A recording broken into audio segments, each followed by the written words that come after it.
Guys অনেকদিন পরে আশা Malaysia থেকে চলে আসলো। এই আশা, তুমি যে মালয়েশিয়া থেকে এত ব্যাগ এত কিছু নিয়ে কিনে আসছো? আরে কি নিয়ে আসবো আর, কি জানি চাইছিলাম তো কাজ করে খাবো, আর কাজ করে খাওয়ার হইলো না, এর জন্য মাল কিনে নিয়ে এসেছি বেচার জন্য, অনলাইনে বিক্রি করবো।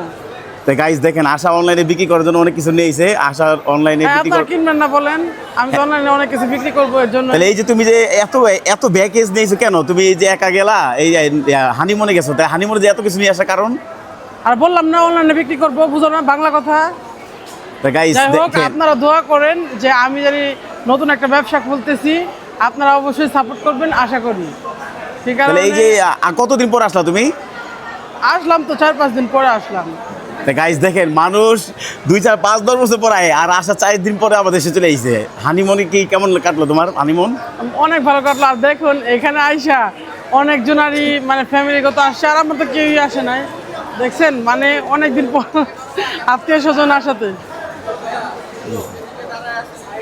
তা গাইস দেখেন, এমন একটা অবস্থা, মানে আশা এতদিন পরে মানে ঢাকায় আইছে, ওর অনুভূতিটা কেমন লাগতেছে আমি জানি না। আশা, তুমি যে দেশের থেকে চলে গেলা, মানে হঠাৎ করে আবার আসলা, তোমার তো ওখানে থাকার কথা ছিল। কি করবো, মাহিমা আছে, তারপরে মাহিন আছে, আশা আসলে আসতেই হবে, আসা ছাড়া কোনো অপশন নাই। আর আপনারা বলেন আমি কি আদৌ ওখানে থাকলে ভালো হইতো না এখানে আসার পরে ভালো হয়েছে? অবশ্যই কমেন্ট করে জানাবেন যারা আমার প্রাণপ্রিয় লোক আছেন।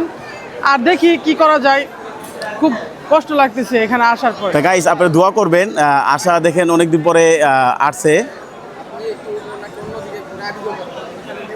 গাইস আপনারা দেখবেন, অনেকদিন পর আশা আসলে মানে মালয়েশিয়া থেকে, আর আশার গাইস সর্বশেষে মানে আশা দেশে আসলো। আসলে আশার অনুভূতিটা কিরকম জিজ্ঞাসা। আশা, তুমি যে এতদিন পর দেশে পাড়া দিলা, কেমন লাগতেছে তোমার?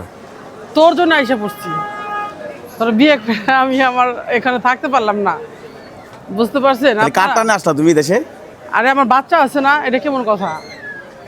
গাইস দেখেন, আশার ওর বাবু আছে।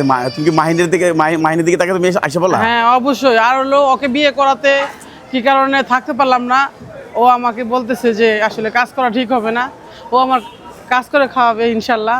আপনারা দোয়া করবেন যে গাইস আমি আশা মনে হয় খুব শীঘ্রই মনে নতুন কিছু ব্যবসা শুরু করবেন নাকি? হ্যাঁ। আর এগুলা যেগুলো দেখতেছেন এগুলো অবশ্যই অনলাইনে সেল করব, যারা নিতে চান অবশ্যই আমাকে কমেন্ট করে জানাবেন। অনেক কিছু নিয়ে আসছি, এখনো বলবো না কি কারণে, বাকিটা দেখতে হবে ভিডিও, তারপরে সেন আশা দেশে আসছে, আপনাদের কেমন লাগলো অবশ্যই জানাবেন। আর যারা আশাকে মালয়েশিয়া দেখছেন অবশ্যই ভিডিওটা কি করবেন। অনেক প্রবাসী ভাইয়ারা আমার মালয়েশিয়া দেখছেন, থ্যাংক ইউ সো মাচ জানাই তাদেরকে, কি কারণে তারা আমাকে এত এত ভালোবাসা দিচ্ছে যেটা বলার মতো না। আর এভাবে ভালোবাসা চাই, সবসময় এভাবে ভালোবাসবেন। তা গাইস তাহলে আশা সর্বশেষে বাংলাদেশ চলে আসলো, আপনারা জানাবেন কমেন্ট করে। আর আশার জার্নিটা কেমন হইলো অবশ্যই জানাবেন। আশা, তুমি কিছু বলে দাও। আসলে জানি তো, বিমানের জানি অনেক কষ্টদায়ক, আর টাকা দিয়ে মানে দুঃখ কেনার মতন একটা ব্যাপার হয়। যাই হোক, আপনারা যারা বিমানে চড়েন অবশ্যই কমেন্ট করে জানাবেন যে তাদের জার্নিটা কেমন লাগে। আর বিশেষ করে আমি আইসা পড়তে পারলাম, এটা তো ভাগ্য নাকি আমার কপালে কি আছে আমি জানি না। যাই হোক গাইস অবশ্যই বেশি বেশি লাইক কমেন্ট শেয়ার করে দেবেন, আশার জন্য দোয়া করবেন নাকি? হ্যাঁ ইনশাল্লাহ, সবাই দোয়া করবেন আমার জন্য।